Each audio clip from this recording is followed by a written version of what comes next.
The first time the word overpaid was said out loud, it wasn't even directed at me. It was tossed into the air like a joke, like something harmless, during a glass-walled conference room meeting on the 22nd floor of our San Francisco office. I'm Alex Morgan, lead data engineer at a fintech company that moved too fast, hired too aggressively, and confused momentum with discipline. I was 36, exhausted, and good at my job in a way that never shows up cleanly on org charts. I was the person people called when numbers didn't match, when dashboards contradicted each other, when investors asked questions no one had rehearsed answers for. That morning, I was sitting quietly with my laptop open, watching real-time logs scroll by, half listening while the CEO, Daniel Reeves, paced at the head of the table. Daniel loved pacing. He liked to look like a man thinking on his feet, even when he was repeating the same half-formed ideas for the fifth time. We were discussing burn rate and head count ahead of a critical investment round. Tension was already high.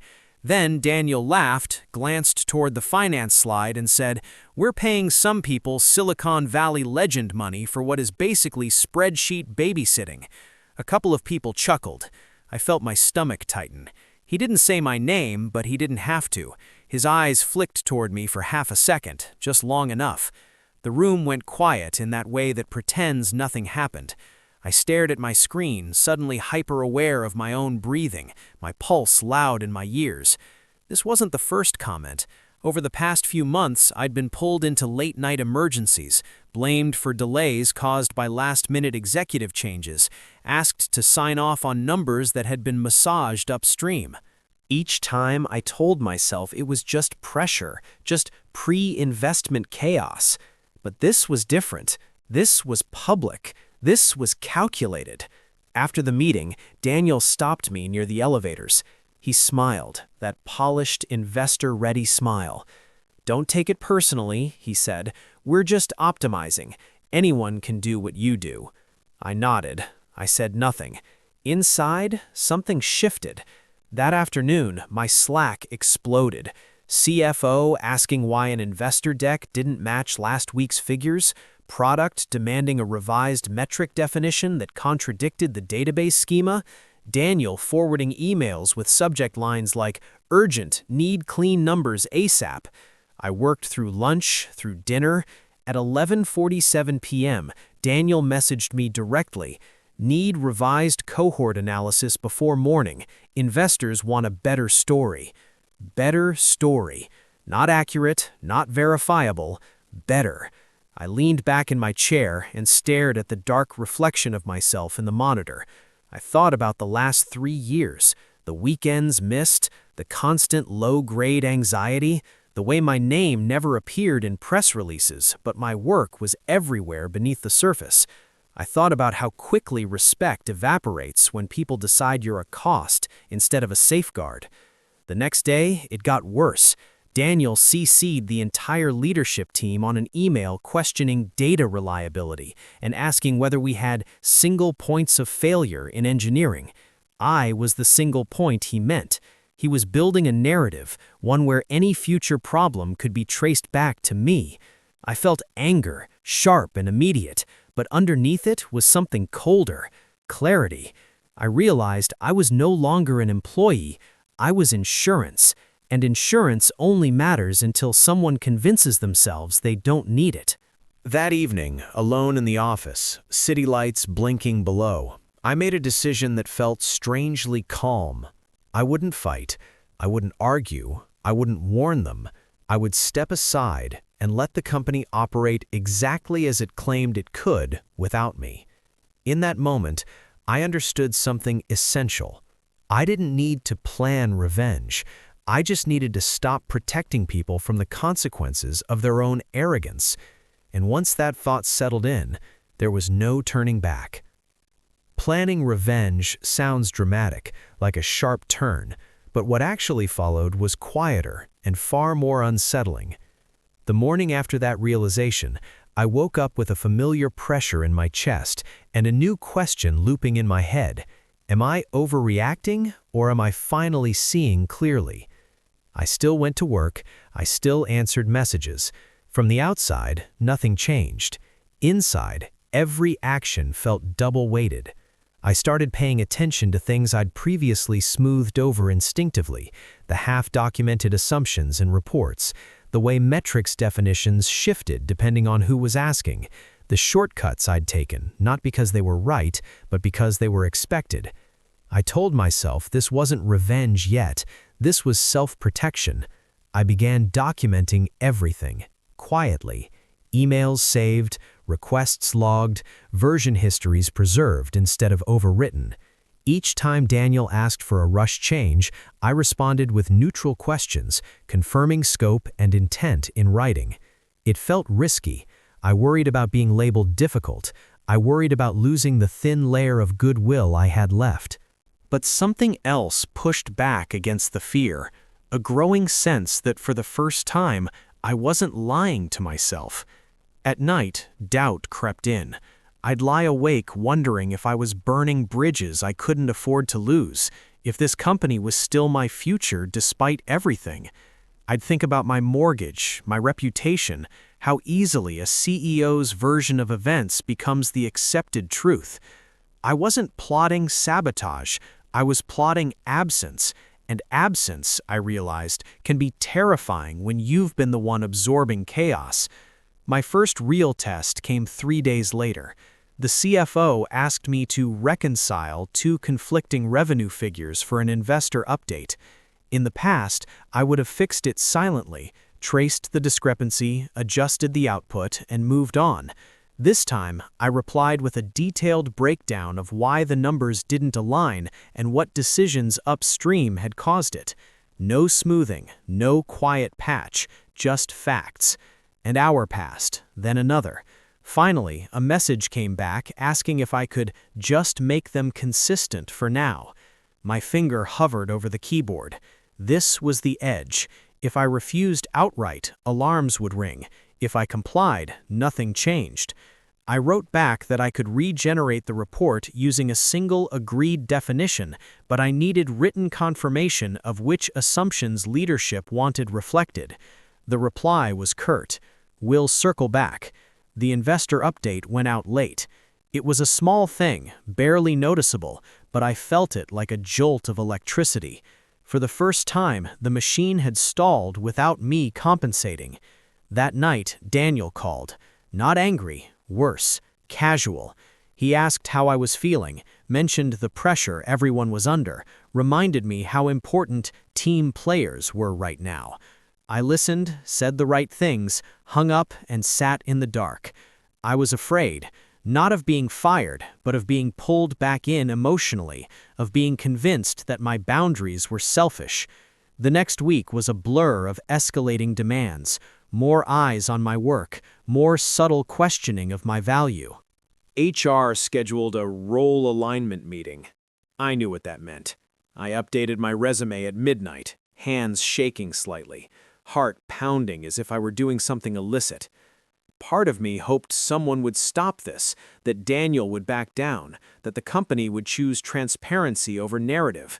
But another part, the part that had been ignored for too long, wanted to see what would happen if I didn't intervene.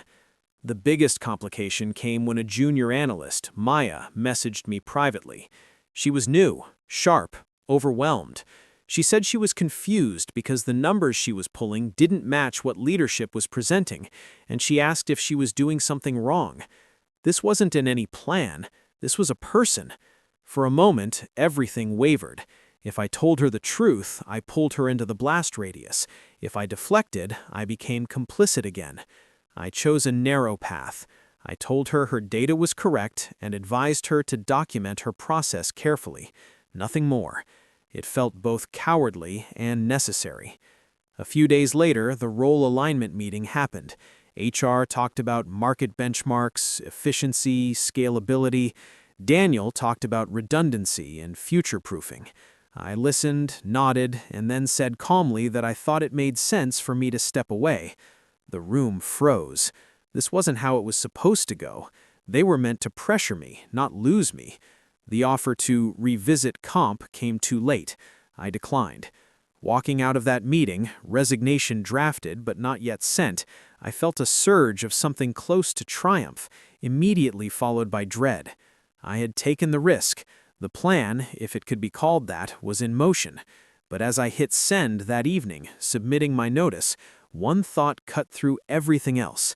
Now we find out whether I was truly replaceable, or whether they'd just convinced themselves I was.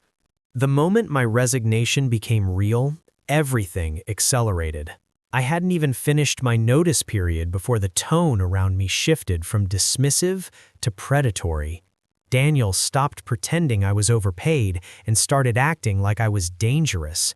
Meetings appeared on my calendar without context, Slack messages went unanswered, then suddenly flooded in all at once with contradictory instructions. I was being both ignored and watched. The first bold move wasn't mine, it was theirs. Legal sent me a polite but pointed email reminding me of my confidentiality obligations and asking for a comprehensive knowledge transfer document before my departure. The request was reasonable on paper, but the subtext was clear. Give us everything that lives in your head. I stared at the email for a long time. This was the moral line I hadn't wanted to face. I wasn't sabotaging anything, I wasn't deleting files or withholding access, but I also knew there was a difference between documenting processes and teaching people how to manipulate reality the way I had been pressured to. I agreed to the handover. I just kept it literal. I wrote exactly what existed, exactly how it worked, exactly what assumptions were required. No shortcuts, no context about which levers to pull under pressure. As the days passed, the consequences surfaced faster than I expected. A mid-level manager cornered me in the kitchen, asking why a weekly revenue report had changed format. I told him it hadn't changed. It was simply no longer patched to match a slide deck. He looked confused, then uneasy. Another email chain circulated with leadership debating which metric definition was official. I watched it unfold without intervening, my chest tight with a mix of anxiety and grim validation. Then came the unexpected twist. Maya asked to talk. We met in a quiet conference room, the blinds half closed. She looked pale. She told me she'd been asked to regenerate historical reports for an investor follow-up and that her outputs didn't match what had already been shared externally.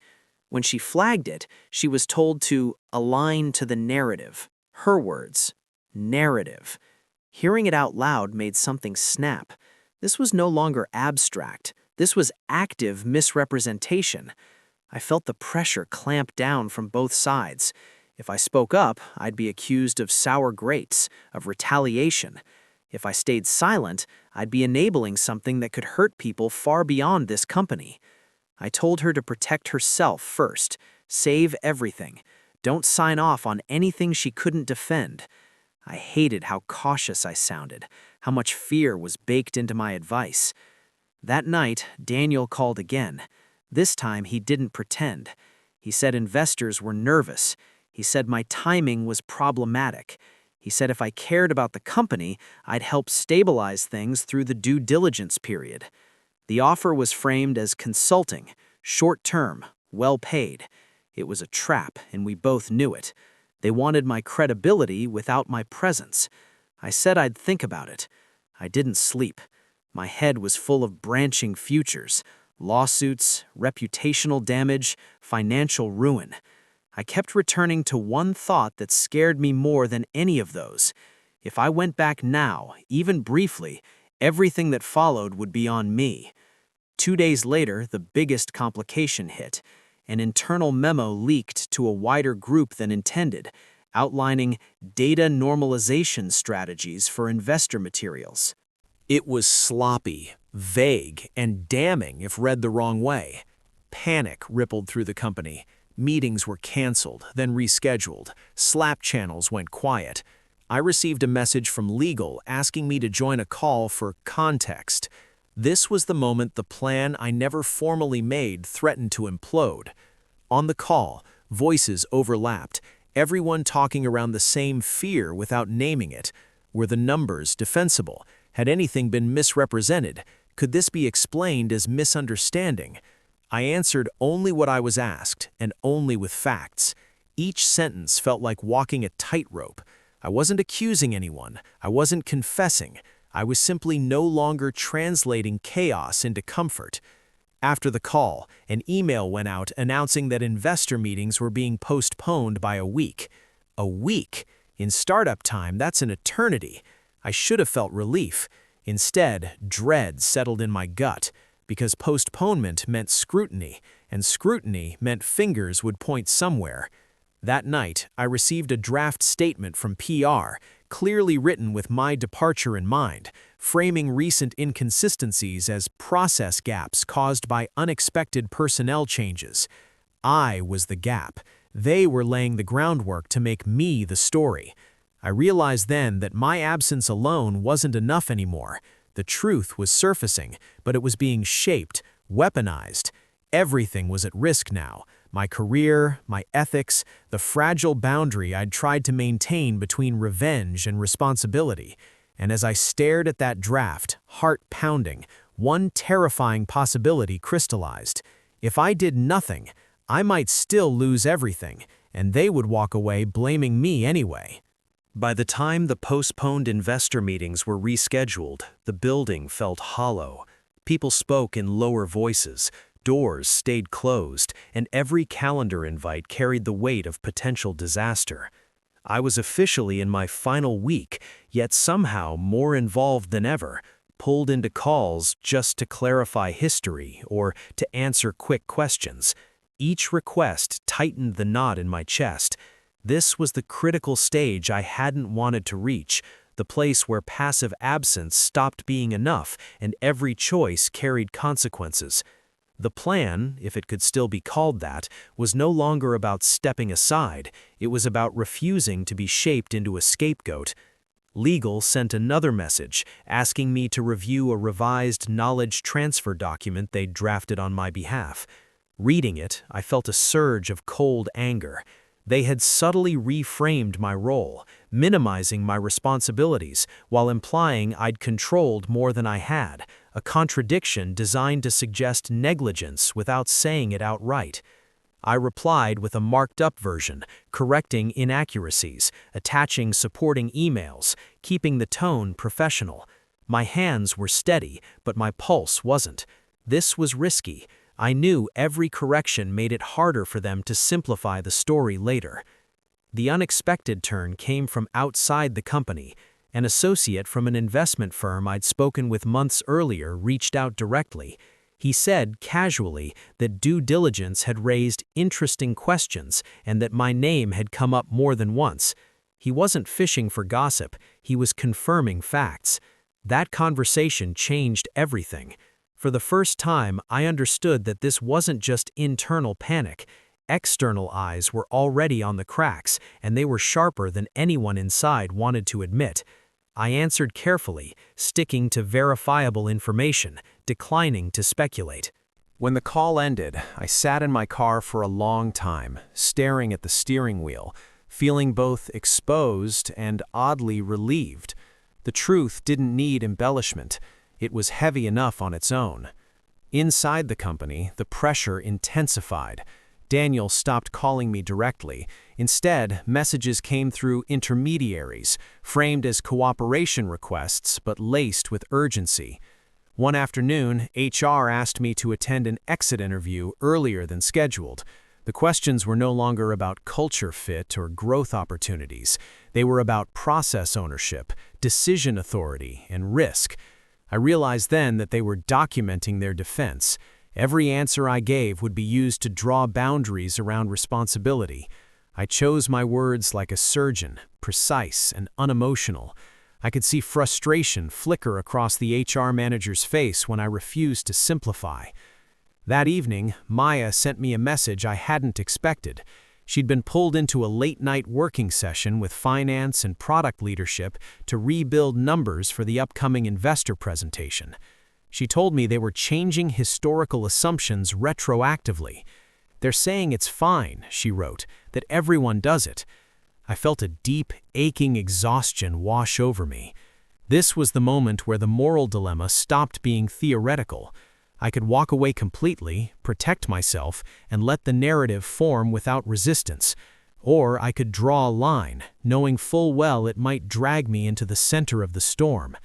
I asked her one question. Were they putting her name on the outputs? She said yes. That settled it. I forwarded her a short message advising her not to sign anything she couldn't personally defend and to request written approval for any assumption changes. It wasn't heroic. It was basic. But it was enough to slow things down. The next day, everything collided. The investor meeting began with the usual polish: slides, talking points, confident forecasts. I wasn't in the room, but I knew the agenda by heart. Halfway through, I received a message from the associate again. Just one line. They're asking about the discrepancies you flagged earlier. My phone buzzed non-stop after that. Calls from unknown numbers, a calendar invite marked urgent from legal. Then Daniel himself, finally breaking silence, left a voicemail.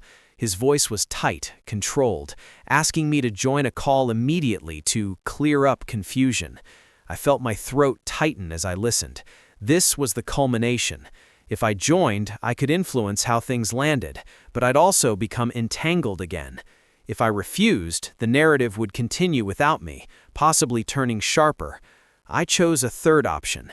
I replied in writing, stating that I was available to answer factual questions in the presence of counsel and that I would not provide off-the-record clarification. It was a small sentence, but it felt like stepping off a ledge. Minutes later, the legal call happened.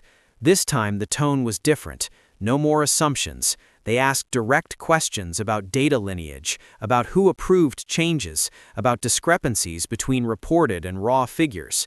I answered calmly, referencing timestamps, approvals, and documented requests. Each answer narrowed the space they had to maneuver. I could almost feel the room on the other end growing tense. When the call ended, there was no resolution, just silence. Outside, the sky was already dark.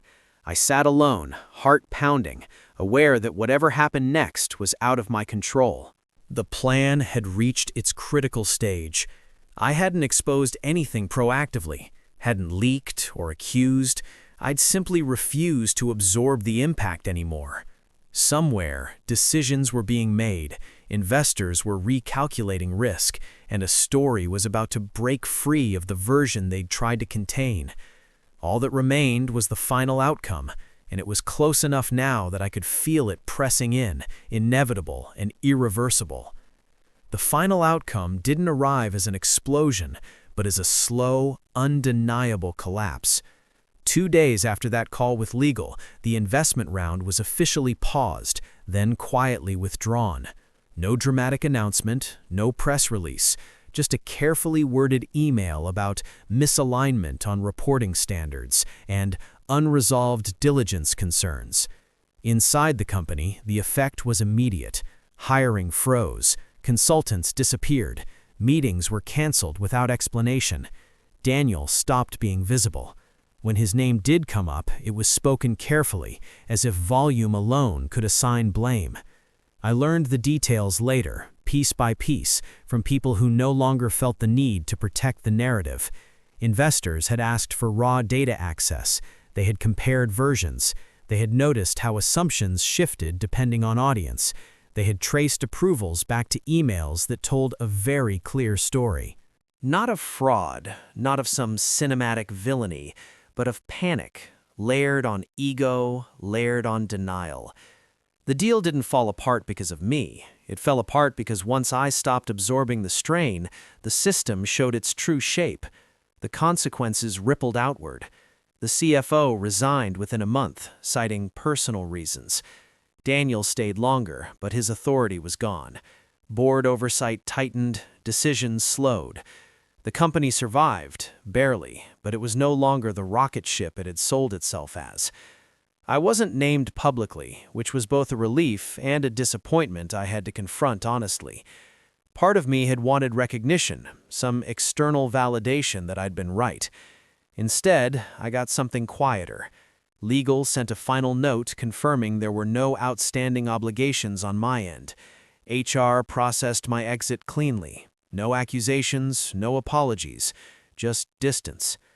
Maya left a few weeks later. She found another role and sent me a short message thanking me for not letting her doubt her own work. That message stayed with me longer than anything else. In the aftermath, the emotional fallout hit harder than I expected.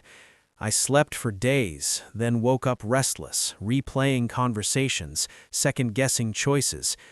I wondered if I could have handled it differently, if a braver version of me would have confronted Daniel directly, forced the truth out sooner. But every time that thought surfaced, it was followed by another. Confrontation wouldn't have changed the incentives, it would have just changed the timing. I realized how close I'd come to being reshaped into the villain of someone else's story, how easily that could have stuck. That fear lingered, but it no longer controlled me. Professionally, the impact was mixed. Some doors closed quietly, others opened in ways I hadn't anticipated. When people asked why I left, I learned to answer without bitterness, without detail. It wasn't aligned anymore. It was enough. In private moments, though, I let myself acknowledge the truth. I had been called overpaid because it was easier than admitting dependence. I had been dismissed because admitting my value would have meant admitting the risk of ignoring me. The revenge I'd imagined in flashes of anger never actually happened. There was no moment of triumph, no scene where I stood vindicated while someone else fell. What happened instead was more unsettling and more real. I removed myself from a structure that relied on me to make dishonesty look like competence, and that structure failed its own stress test. That wasn't destruction, it was exposure through absence. Months later, walking through the city on a quiet morning, I felt something I hadn't felt in years. Lightness. Not happiness exactly, but space. Space to think without translating. Space to work without bracing for impact. I understood then that the most dangerous lie in environments like that isn't the numbers on a slide. It's the belief that some people are replaceable simply because their work isn't visible. I had believed it myself for too long. The final realization came without drama, just clarity. Revenge didn't come from doing anything extreme. It came from refusing to continue a role that required me to betray my own understanding of reality. The investors didn't pull out because I left. They pulled out because once I did, there was no one left willing or able to keep pretending. And that, I learned, is the quiet power of knowing your worth. Not proving it, not defending it, but knowing exactly when to walk away and let the truth stand on its own.